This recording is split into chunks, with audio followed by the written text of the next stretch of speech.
എനിക്ക് എന്തിനാ മോളെ പണം? എല്ലാം നിനക്ക് വേണ്ടിയല്ലേ. നിനക്കറിയോ, മഹാദേവന്റെ സ്വത്ത് മുഴുവൻ ഞാൻ നിന്റെ പറക്കൽ എഴുതി വാങ്ങിയത്. ആണോ? സംശയമുണ്ടോ?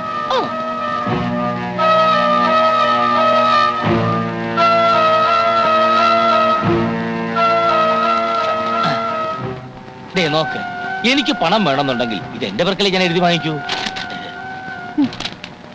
ദേവേട്ടൻ ഇതൊക്കെ എന്റെ പേർക്ക് എഴുതി വെക്കാൻ കാരണം? അവൻ എങ്ങനെ തോന്നി എഴുതി. അല്ലല്ലോ അവൻ എന്തിനാ മോളെ സ്വത്ത്? ഒറ്റ തടിയല്ലേ. ശരിയാ, ഞാൻ ഒറ്റത്തടിയാ. നിങ്ങളൊക്കെ ഇരട്ടത്തടി. നന്ദിനി ഇരട്ടത്തടി, അമ്മായി ഇരട്ടത്തടി, അമ്മാവനും ഇരട്ടത്തടി. മഹാദേവൻ ഒന്ന് പോയെ, ഞങ്ങൾ ഇവിടെ പ്രധാനപ്പെട്ട ഒരു കാര്യം ചർച്ച ചെയ്തോണ്ടിരിക്കുക. അതെ, ദേവേട്ടൻ ഒപ്പിട്ട പ്രമാണമാണ് ചർച്ചാ വിഷയം. കുഴപ്പമില്ല, ഈ വിഷയം ഇപ്പൊ തന്നെ അവസാനിപ്പിച്ചേക്കാം.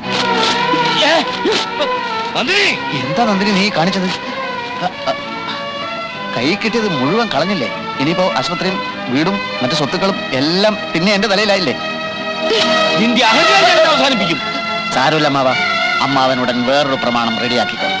സ്വത്ത് ഞാൻ അമ്മാവന്റെ പേർക്ക് എഴുതാം. ഓ, എനിക്ക് എന്തിനാ മോനെ സ്വത്ത്? അമ്മായിയുടെ പേർക്ക് എഴുതിക്കോ. എന്നിട്ട് അമ്മായിയെ എനിക്ക് കെട്ടിച്ചു തരാനായിരിക്കും. അങ്ങനെ പറഞ്ഞാണല്ലോ സ്വത്ത് നന്ദിനിയുടെ പേർക്ക് എഴുതിയത്. അമ്മാവന് സിനിമയിൽ അഭിനയിച്ചൂടെ? ഇത്രയും കഴിവുകളുള്ള ഒരു നടൻ ഇന്ന് ഇന്ത്യയിലില്ല. ഭരത് അവാർഡ് കിട്ടും. കള്ളൻ, കോട്ട് കള്ളൻ. മഹാദേവ, മിണ്ടിപ്പോകരുത്. നന്ദിനിയുടെ സ്നേഹത്തിന് വില പറയാൻ ഇയാൾക്കെന്താ അധികാരം? നന്ദിനി എനിക്ക് ഇഷ്ടമാണ്, പക്ഷെ അവൾക്ക് എന്നെ ഇഷ്ടമുണ്ടെങ്കിലേ ഞാൻ അവളെ കല്യാണം കഴിക്കൂ. അതിന്റെ ഇടയിൽ കയറി വന്ന് കുത്തിത്തിരിപ്പ് ഉണ്ടാക്കിയാലുണ്ടല്ലോ, താ റോട്ട് കിടക്കും.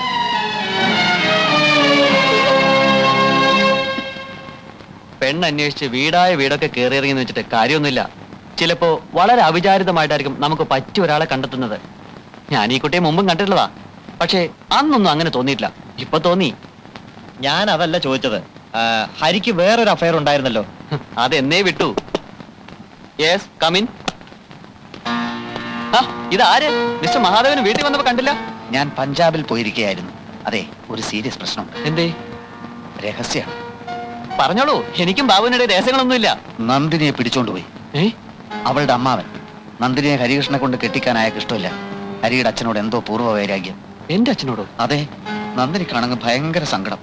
ഹരിയേട്ടനെ ഉടനെ കാണണമെന്ന് നന്ദിനി എന്നോട് രഹസ്യമായി പറഞ്ഞു. ഓ, ഈ അമ്മാവനാര്? അയാൾ ഇപ്പൊ തന്നെ ഇടിച്ച് ശരിയാക്കണോ? അതൊന്നും വേണ്ട. എന്തൊക്കെയായാലും നന്ദിനിയുടെ അമ്മാവനായി പോയില്ലേ. വാ ബാബു. വേണ്ട, ഇങ്ങനൊരു കാര്യമാവുമ്പോ ഹരി തനിച്ചല്ലേ നല്ലത്. ഇല്ല ബാബു, കുഴപ്പമില്ല. അല്ല, അത് കുഴപ്പമില്ലതേ. വാ.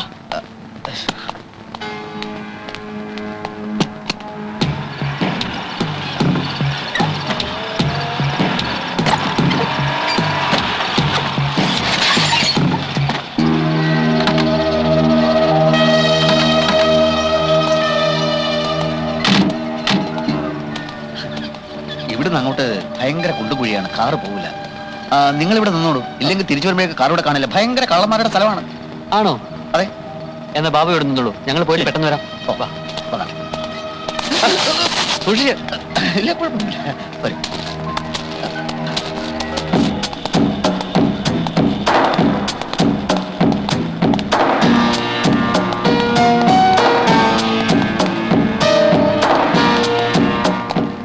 നന്ദിനി ഇവിടെ?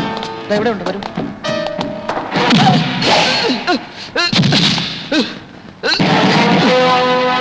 അന്നും ഇന്നും എന്റെ ജീവിതത്തിന്റെ വഴിമുടക്കാൻ വന്നവനാണ്. ഇനിയും കണക്ക് തീർക്കാൻ വൈകിക്കൂടാ.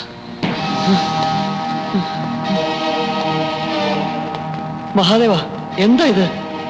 നിങ്ങളെ ചതിച്ചവന്റെ കൂടെ നിങ്ങളും ചേർന്നു? ഇയാളിപ്പോ എവിടുന്ന് വന്നു എന്ന് ഞാൻ അറിഞ്ഞില്ല ഹരികൃഷ്ണ. വേദനിച്ചോ? സോറിയേ. നിനക്കെന്റെ നന്ദിനിയെ കേട്ടോ അല്ലടാ?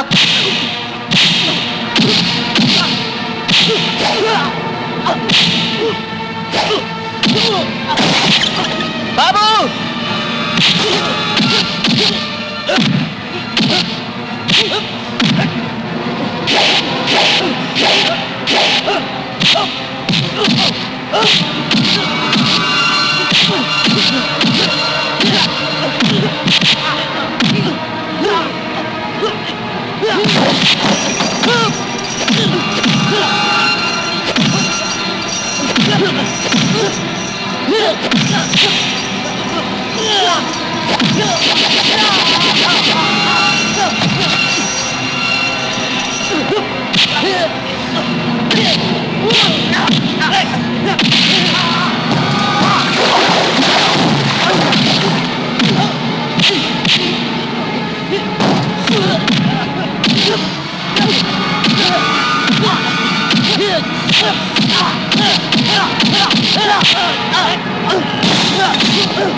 ഒത്തിരി ഒത്തിരി ആൾക്കാർ നീ കാരണം കണ്ണീര് കുടിക്കേണ്ടി വന്നിട്ടുണ്ട്. അന്ന് കോളേജിൽ വെച്ച് മരിച്ച ആ പെൺകുട്ടിയുടെ വീട്ടുകാർ, പിന്നെ ഞാൻ, പിന്നെ എന്റെ കുടുംബം. ഇന്ന് ആളുകളെ ചതിക്കാൻ മടിയില്ലാത്ത ഒരു കള്ളനായി ഞാൻ മാറി. എല്ലാത്തിനും നീയാണ് ഉത്തരവാദി. നിനക്ക് ഈ ശിക്ഷ പോരെന്ന് എനിക്കറിയാം. എനിക്കിപ്പോ ശിക്ഷയും ജയിലും ഒക്കെ ഒരു ശീലമായിരിക്കുക. പക്ഷെ ഇപ്പൊ ഞാൻ ജയിലിലേക്ക് പോകുന്നത് സന്തോഷത്തോടു കൂടിയാണ്. മഹാദേവ, ഞാൻ പോകുന്നു. എന്നെങ്കിലും കാണാം. കുറ്റം ചെയ്തവരൊക്കെ ശിക്ഷ അനുഭവിക്കണമെന്നുണ്ടെങ്കിൽ നമ്മുടെ നാട്ടിലുള്ള മിക്കവരുടെയും താമസം ഇപ്പൊ ജയിലിലായിരിക്കണം. രാജഗോപാലൻ സ്വന്തം പ്രശ്നങ്ങളെ പറ്റി പറഞ്ഞല്ലോ. അതൊക്കെ പരിഹരിച്ചു കഴിഞ്ഞിട്ട് ബാക്കി നമുക്ക് ആലോചിക്കാം. ഇല്ല, ഇനിയെങ്കിലും എനിക്കൊരു മനുഷ്യനെ പോലെ ജീവിക്കണം. പോണം, എന്നെ തടയരുത്.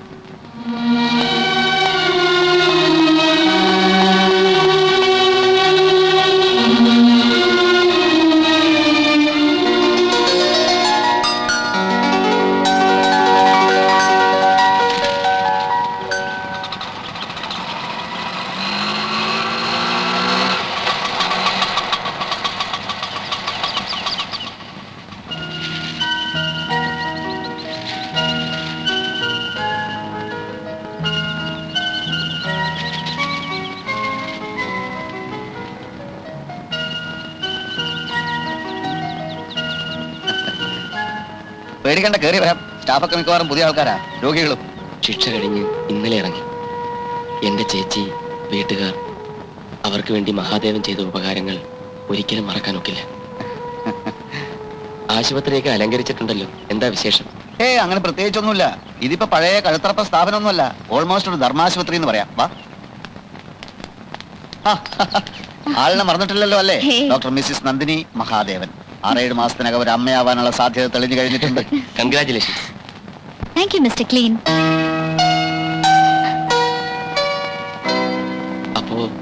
അപ്പോ ഞാൻ അയച്ച കത്ത് നിർമ്മലയ്ക്ക് കിട്ടിയല്ലേ? പക്ഷെ നിർമ്മലയുടെ വിവാഹമാണിന്ന്. ഇവിടെ വെച്ച് അതിന്റെ അലങ്കാരമാണിതൊക്കെ.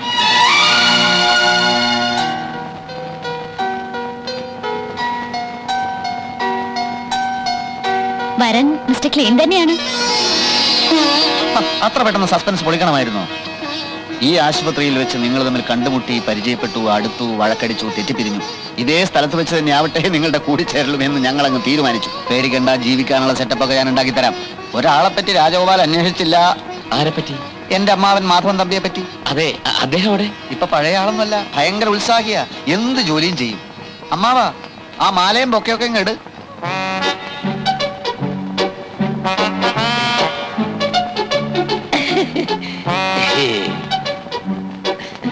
ഇവിടെ ഒരു അറ്റൻഡറുടെ ഒഴിവ് വന്നപ്പോ പുള്ളിക്കാരൻ സ്വയം അറ്റൻഡർ ആയതാ. അമ്മാവ മാല കൊണ്ട് ജീവിതത്തിൽ ഒരിക്കലെങ്കിലും ഒരു നല്ല കാര്യം ചെയ്യുക.